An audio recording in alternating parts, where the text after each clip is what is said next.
Vamos a leer dos pasajes y después me gustaría poder combinar ambos pasajes. El primero es el del libro de los jueces, precisamente porque estáis trabajando el tema de los jueces, y me gustaría que lo abrierais en el capítulo 11 del libro de los jueces. Como la historia de Jefté es muy larga, vamos a leer única y exclusivamente los últimos 10 versículos. Entonces os animo a que podamos leer desde los versículos 30 a 40 del capítulo 11 del libro de los jueces. Leo desde la traducción en lenguaje actual, lo digo por si no concuerda con la Reina Verdadera, que sepáis que estoy leyendo desde otra versión. Dice así: después de esto, el Espíritu de Dios actuó sobre Jefté y lo hizo recorrer los territorios de Galaad y Manasés y después volver a Mizpa de Galaad.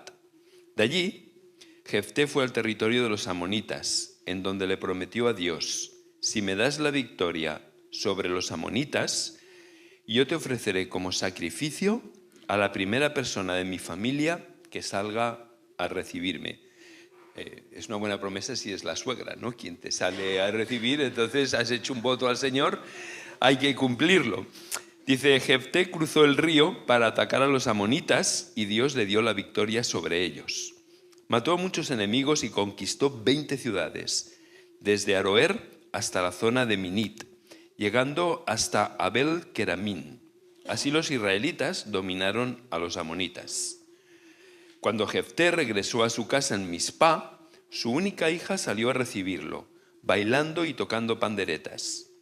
Aparte de ella, Jefté no tenía otros hijos, así que se llenó de tristeza al verla y rompió sus ropas como señal de su desesperación. Le dijo: «Ay, hija mía, qué tristeza me da verte, y eres tú quien me causa este gran dolor, porque le hice una promesa a Dios y tengo que cumplírsela».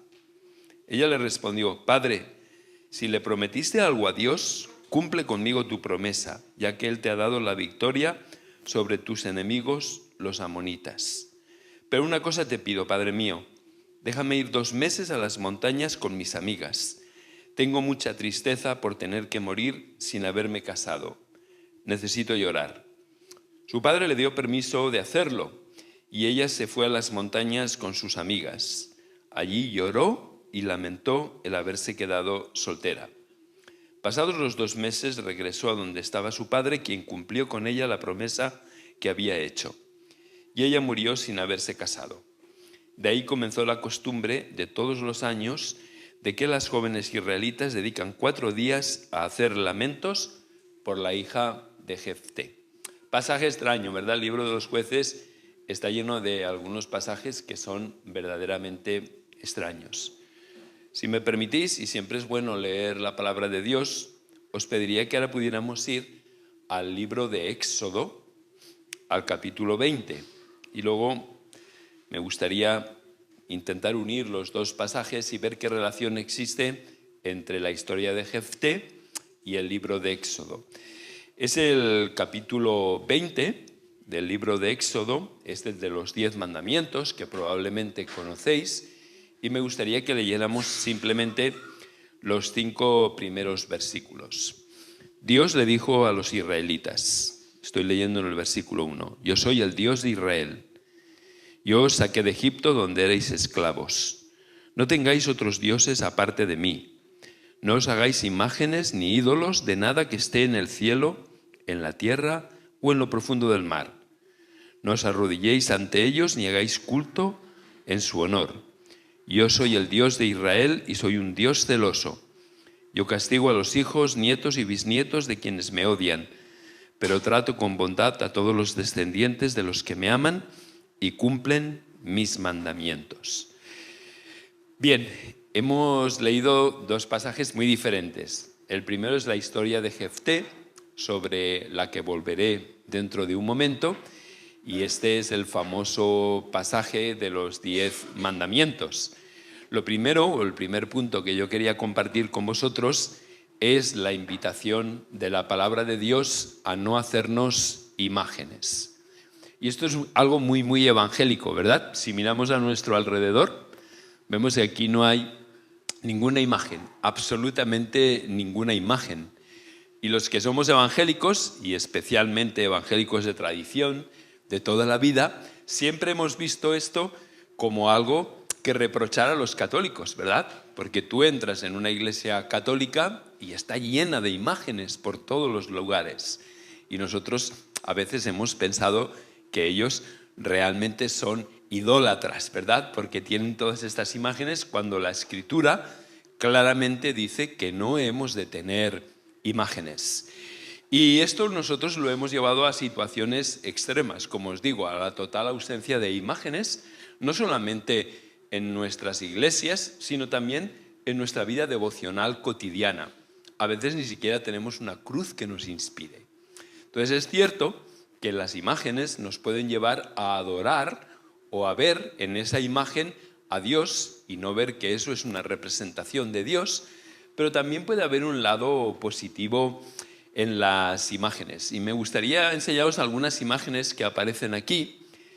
Por ejemplo, este es el famoso cuadro de Rembrandt del regreso del hijo pródigo. Rembrandt lo pintó y ahí aparece el hijo pródigo cuando es acogido por su padre. Ese cuadro, que es un cuadro que a muchos de nosotros nos ha inspirado, está lleno de detalles. Ahí podéis ver al hijo mayor. Algunos dicen que los personajes que hay alrededor representan la ley, ¿verdad? La ley de Israel, que decía que a los hijos que eran contumaces y rebeldes se les debía de apedrear hasta la muerte. Esto es lo que nos decía el Antiguo Testamento. Hay otros detalles, como por ejemplo las manos del padre que están acogiendo al hijo. Una mano es una mano masculina, pero la otra es una mano femenina. Los que han estudiado el cuadro dicen que aquí se representa el carácter dual de Dios, el Dios que es madre y el Dios que es padre y que nos acoge como tal. Otros dicen que realmente aquí lo que Rembrandt quiere expresar con la mano femenina es el hecho de que un padre judío nunca hubiera actuado como el padre de la parábola. Hubiera sido una madre la que hubiera actuado así. Pero cuando contemplamos este cuadro nos puede inspirar, porque ahí nos vemos reflejados todos y cada uno de nosotros. Si hemos tenido un encuentro personal con Jesús, esta ha sido nuestra experiencia. Vernos acogidos con toda la suciedad del hijo pródigo, que además de estar lleno de suciedad, olía a cerdo. Y ya sabéis que para un judío nada peor que el hecho de estar en contacto con animales que eran impuros. Pero dejadme que veamos otro cuadro. Este cuadro se llama La danza divina y representa la Trinidad. Es muy interesante porque la Trinidad es una comunidad, ¿verdad? El Padre, el Hijo y el Espíritu Santo, que están en una comunión de amor entre ellos y a la que tú y yo hemos sido invitados a participar. Contemplar este cuadro nos hace o nos puede ayudar a pensar en esta danza divina de amor, en esta relación de comunidad que hay entre el Padre, el Hijo y el Espíritu Santo, a la que tú y yo hemos sido invitados a participar. ¿Me hago entender? Es simplemente algo que al contemplarlo me inspira, porque la Trinidad sabemos que es un misterio que nunca podremos comprender y entender. Y nunca podremos entender y comprender por qué tú y yo hemos sido invitados a participar alrededor de esa mesa, ¿verdad? Una mesa de comunión y una mesa de amistad. Dejadme que os muestre otro de los cuadros. Esto es un Pantocrátor. El Pantocrátor en la antigüedad, en la Edad Media, sobre todo era el Cristo en majestad. Es interesante, este es el Pantocrátor de una iglesia que está en la provincia de Lérida, a Taúl, el valle de San Clemente de Taúl. Y el Pantocrátor representa el Cristo en majestad. El Cristo que, como podéis ver, o aquí no se ve con todo detalle, tiene el mundo bajo sus pies. Es el Cristo que gobierna. Y contemplar la imagen del Pantocrátor en la antigüedad era muy importante porque le recordaba a la gente que Dios tiene todavía el control del universo. Y cuando nosotros vemos que a veces el mundo va a la deriva política, económicamente y socialmente, es importante no olvidar que Dios continúa teniendo el control. Fijaos que también hay un detalle muy importante. la mano es una mano en señal de bendición. Es un Dios que realmente lo que quiere y lo que desea es bendecir al mundo. Normalmente el trono siempre está asociado con el juicio. Los reyes se sentaban en el trono para juzgar. Pero aquí vemos el Pantocrator, el Cristo en majestad, con una actitud de bendecir al mundo. No sé si me estoy explicando con la suficiente claridad, pero contemplar esta imagen no nos tiene que llevar a ningún tipo de rechazo, sino la potencia que tiene para transmitirnos y para ayudarnos a entender mejor quién es nuestro Dios o cómo Jesús controla y gobierna el universo. Dejadme que os enseñe otra. Es el Cristo de Dalí. La contemplación del Cristo de Dalí nos ayuda a pensar y a ver en el Jesús que murió por nosotros, en el significado de la cruz, en la importancia que tiene la cruz. No nos tiene que llevar a adorar la imagen, nos tiene que ayudar a pensar en lo que la imagen nos está transmitiendo. Y finalmente os quería mostrar esta imagen, pasamos adelante, es otra, que es Jesús en Getsemaní, ¿verdad? Cuando los evangelios nos están narrando a Jesús que estaba en una situación de tanta agonía, de tanta tensión emocional, que realmente lloraba y su sudor era como gotas de sangre.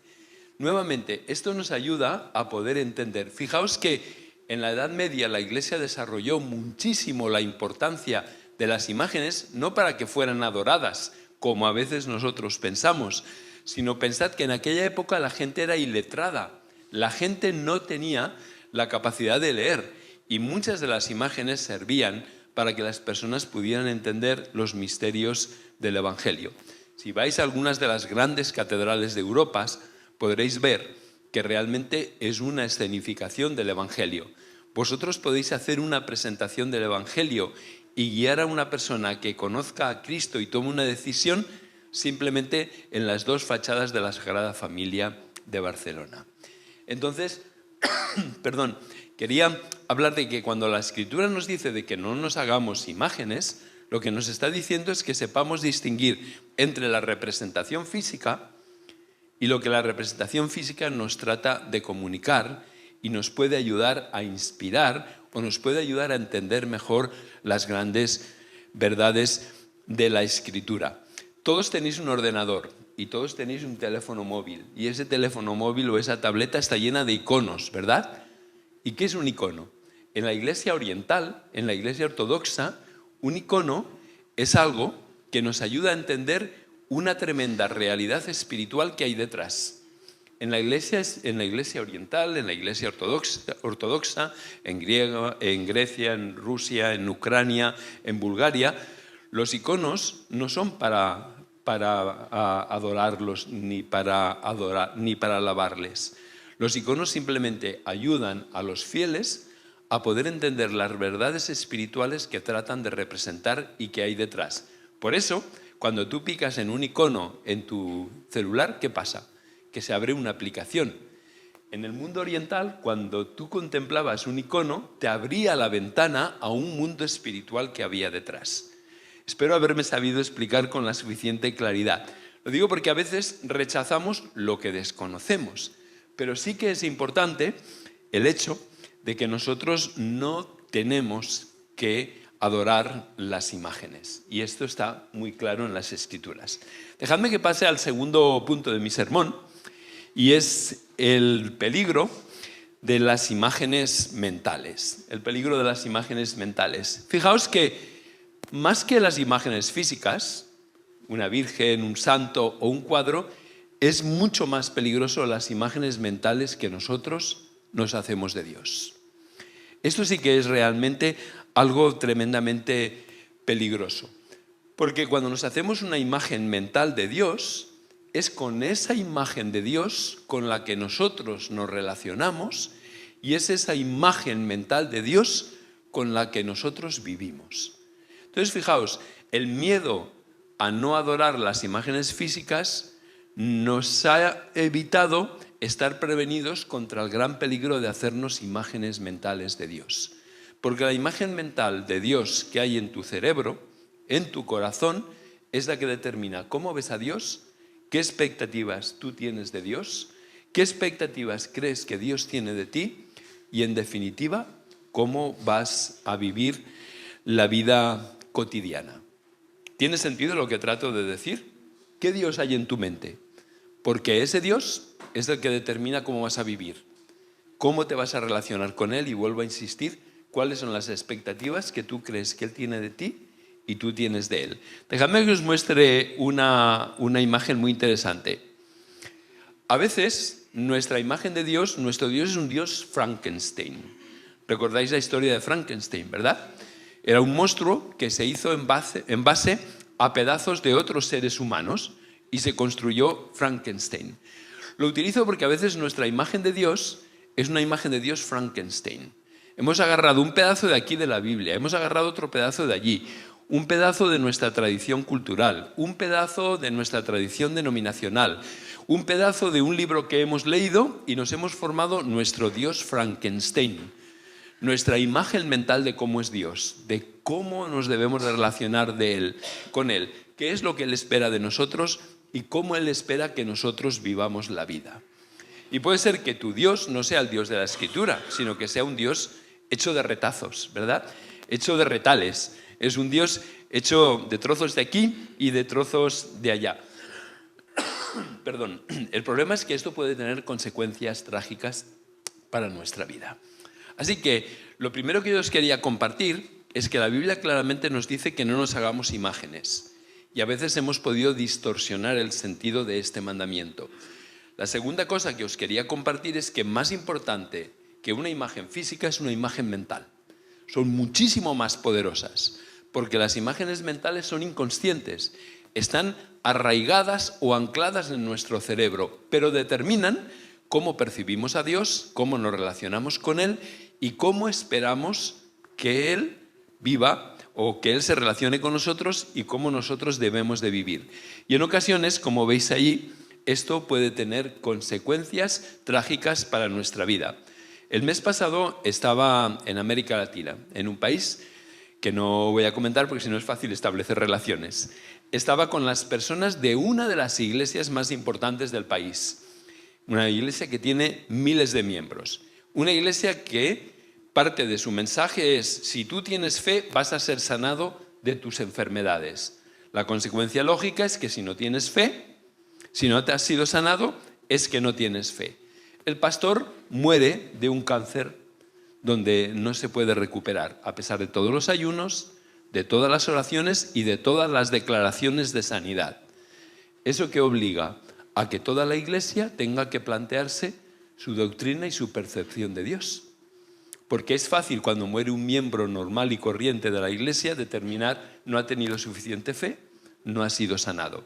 Pero cuando muere el pastor, el que ha levantado la iglesia, el que ha hecho que miles de personas conozcan a Cristo, y el pastor muere sin que todas las oraciones hayan podido llevarle a la sanidad, tiene que cambiar tu doctrina. Tienes que hacer un reajuste y ver si realmente lo que tú creías y la imagen que tenías de Dios concordaba con la realidad del Dios mostrado en las Escrituras. Entonces, muchas veces la manera en que nosotros tenemos esa imagen mental de Dios puede tener consecuencias trágicas incluso para nuestra fe personal. Aquí es donde me gustaría que pudiéramos volver a la historia de Jefté, ¿verdad? Que veamos la historia de Jefté. Cuando habéis leído la historia de Jefté y cómo él prometió a Dios que si Dios le daba la victoria, entonces él sacrificaría a la primera persona de su familia que saliera a su encuentro, a veces yo he hecho en pequeños grupos, les he pedido a la gente que estudie este pasaje. Y muchas personas dicen: qué maravilloso Jefté, ¿no? Qué capacidad de compromiso con el Señor. Qué capacidad para cumplir, aunque sea a un precio muy alto, aquello que le ha prometido al Señor. Jefté era un estúpido, si me permitís, y era una persona completamente desconocedora del carácter de Dios. No hay nada loable en la actitud de Jefté. Si Jefté hubiera realmente conocido al Señor, Jefté nunca hubiera hecho una promesa de este tipo. ¿Quién le pidió a Jefté ese compromiso? ¿Se lo pidió Dios? No, ese fue un compromiso que él dio.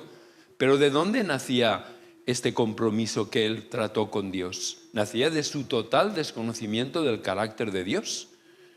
No nacía del conocimiento de la palabra de Dios y del conocimiento del carácter de Dios, sino todo lo contrario, de la imagen mental que él tenía de Dios, un Dios contractual. Si tú me das esto, yo te daré esto, ¿verdad? Donde se establecían relaciones de contrato. Si tú me das esto, entonces yo haré esto. Pero lo que él prometió y lo que él ofreció, para nada era lo que Dios había dicho. Si él hubiera conocido la palabra de Dios, si él hubiera conocido los 5 libros de la ley, sabría que una de las razones por las cuales los pueblos cananeos fueron expulsados de la tierra de Israel, entre otras, era por el hecho de que hacían sacrificios humanos. Entonces él estaba ofreciendo algo que realmente Dios abominaba. Entonces aquí nos encontramos a alguien que tiene una relación personal con Dios o establece una relación con Dios en base a su imagen mental de cómo es Dios y cómo Dios debe de actuar, pero no en base al conocimiento del Dios de las Escrituras. No voy a extenderme más en la historia de Jefté, porque Jefté para mí es un buen ejemplo de lo que sucede cuando desconocemos al Dios de las Escrituras y cuando nos relacionamos con nuestro Dios Frankenstein. Ese Dios que a pedazos nosotros nos hemos ido formando en base a un poquito de aquí, un poquito de allá, una lectura de allí, un sermón de allí y una conveniencia personal de aquí, ¿verdad? Me he hecho mi Dios y con ese Dios yo me relaciono y con ese Dios yo establezco mis expectativas. Quiero terminar, esto siempre es un motivo de esperanza para la gente, lo que la gente no sabe es cuánto dura el quiero terminar con el último de los puntos y es cuál es la imagen correcta de Dios. Entonces, si Dios nos dice, no te hagas imágenes, olvídate de criticar a los católicos. Piensa en las imágenes mentales que tú y yo tenemos de Dios, que esas son muchísimo más peligrosas, porque las otras hasta nos pueden ayudar, nos pueden inspirar y nos pueden motivar, pero las imágenes mentales de Dios nos pueden matar. Y como veis ahí, Jesús es la imagen final, última y definitiva de Dios. Nos dice Juan en el capítulo 1, versículo 18, a Dios nadie le ha visto jamás, pero su Hijo único, el que estaba en el seno del Padre, nos lo ha dado a conocer. Jesús es el que nos da a conocer cómo es Dios. Tomás le dice, Jesús, Señor, muéstranos al Padre y ya nos basta, ya no necesitamos absolutamente nada más. ¿Y qué es lo que le responde Jesús? Tanto tiempo he estado entre vosotros y todavía no me conoces. El que me ha visto a mí, ha visto al Padre. Pablo, escribiendo a los colosenses, dice, Dios es la imagen visible del Dios invisible, el primogénito de toda la creación. Y por último, Hebreos capítulo 1, hay muchos otros pasajes de las Escrituras, pero Hebreos capítulo 1, versículos 1 y 2 dice, Dios en el pasado nos habló de muchas maneras y de muchas formas, pero en estos últimos tiempos nos ha hablado por medio de su Hijo, el cual es la esencia misma de su personalidad. Esto es tremendamente importante porque nadie tiene derecho a interpretar a Dios si no es Jesús. Si tu imagen mental de Dios no concuerda con Jesús, lamento decirte que tu imagen mental de Dios está equivocada, no es correcta, te estás relacionando con una falsedad que te puede ser muy querido, te puede ser muy tradicional, muy cultural y altamente cultivado, pero no es Dios. Si nuestra imagen de Dios no concuerda con Jesús, esa imagen es una imagen incorrecta. Fijaos que hay una frase que parece un juego de palabras, pero no lo es. Esta frase dice lo siguiente: Dios es como Jesús, no Jesús es como Dios. Parece un juego de palabras, pero no lo es. Es decir, cuando tú miras a Jesús, estás viendo a Dios. Olvídate de las imágenes del Antiguo Testamento. Si entran en contradicción, tienes que resolverlo con Jesús. En el Antiguo Testamento nos encontramos con el Dios que manda matar. En el Nuevo Testamento nos encontramos con el Dios que por amor se deja matar. Entonces, a veces por nuestro carácter justiciero y vengativo, nos vamos al Antiguo Testamento para reforzar nuestra imagen de Dios.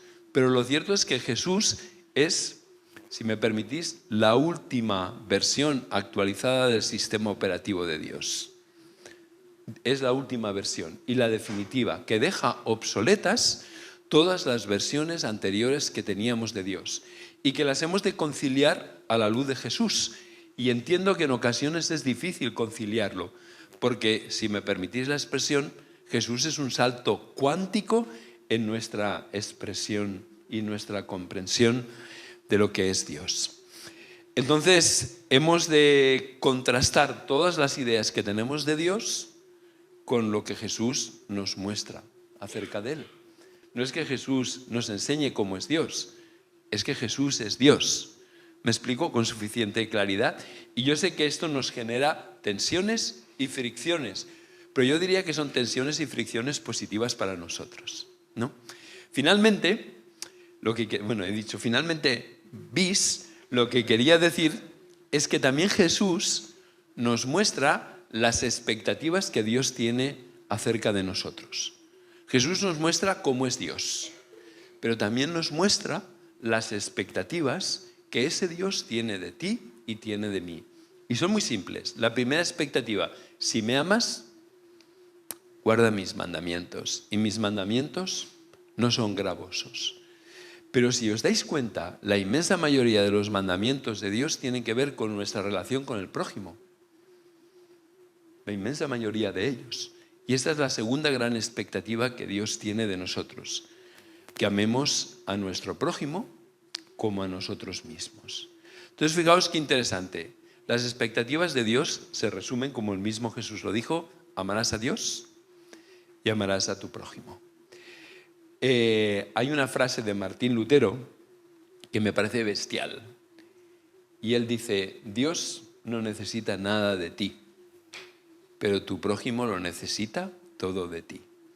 Entonces, el amor al prójimo se plasma de una manera muy clara. Cuando nosotros realmente hemos sido salvados por gracia, hemos sido salvados por medio de la fe, pero hemos sido salvados para obras. ¿Y quién es el destinatario de estas obras? ¿Quién es el destinatario de estas obras? Mi prójimo, ¿no? Acordaos lo que dijo Jesús: yo lo que quiero es misericordia y no sacrificios. Está bien la alabanza, si la alabanza nos lleva al amor al prójimo y a nuestra dedicación al prójimo. Decía Martín Lutero: tú sirves a Dios cuando sirves a tu prójimo, porque en tu prójimo te encuentras con Dios disfrazado. En el necesitado, sea un necesitado físico, emocional, mental o espiritual, te estás encontrando con el Cristo disfrazado. Cuando ministras a tu prójimo, ministras a Dios. Así que esto es lo que quería compartir con vosotros en esta mañana. Hemos empezado viendo la historia de Jefté, la promesa insensata que Jefté hizo. Hemos visto también Éxodo capítulo 20, donde se nos dice: no os hagáis imágenes. Hemos visto que las imágenes físicas o las imágenes visuales de Dios no necesariamente son malas. Al contrario, nos pueden inspirar a entender mejor los misterios relacionados con el Evangelio, y que todavía son más peligrosas, y a veces no tenemos conciencia de ellas, nuestras imágenes mentales. Esa imagen que yo me he creado de cómo es Dios, que a veces es un Dios Frankenstein, pero con ese Dios me relaciono.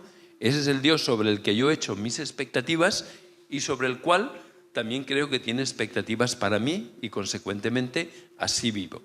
Hemos visto la historia de Jefté, y en la historia de Jefté hemos visto que promete lo que nadie le pidió, y que si hubiera conocido el carácter de Dios nunca hubiera hecho esta promesa y nunca la hubiera cumplido y la hubiera llevado a cabo. Una promesa insensata, una conducta insensata. Si queremos tener la imagen correcta y adecuada de Dios, la única posibilidad es mirar a Jesús, porque Jesús es Dios. Y cuando miramos a Jesús vemos auténticamente cómo es Dios, qué es lo que piensa de nosotros, qué es lo que siente acerca de nosotros y cómo espera que vivamos. Y lo resume de una manera muy sencilla: ¿me amas? Obedece mis mandamientos, que no son gravosos. Y la inmensa mayoría de los mandamientos están orientados en que sirvamos y amemos a nuestro prójimo, porque Dios ama al prójimo a través tuyo. y a la vez en el prójimo tú te encuentras con el Dios disfrazado o con el Dios necesitado. Eso es lo que quería compartir con vosotros y hay 2 preguntas de reflexión que serían: ¿qué te llevas del día de hoy y qué vas a aplicar en tu vida cotidiana? Entonces, ¿cómo vamos de tiempo? Tenemos 5 minutos, ¿os ponéis en grupos de 1? No, os ponéis en grupos de 3 o 4 y compartimos estas 2 preguntas. ¿Os parece?